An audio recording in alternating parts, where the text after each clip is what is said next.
friends, welcome to Tech Touch channel.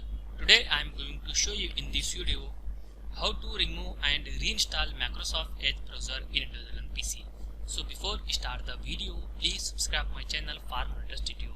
Open your Windows 11 settings, then select here apps. In this you select app and future, then search here Microsoft Edge.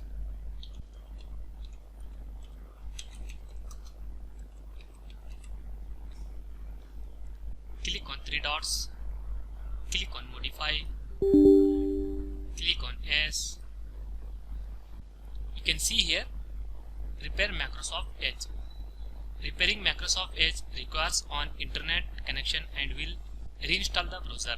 Browser data and settings going to be affected.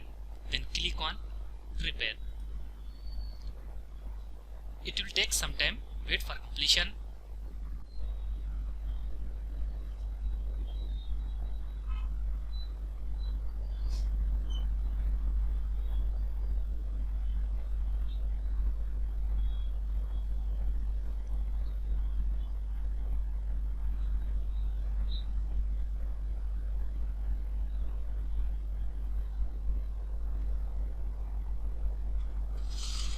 After downloading and installing, close this window. That's it guys. So in this you remove and reinstall Microsoft Edge browser in Windows 11 PC. So thanks for watching friends. Hope you like this video. If you like this video, please like, share and don't forget to subscribe my channel.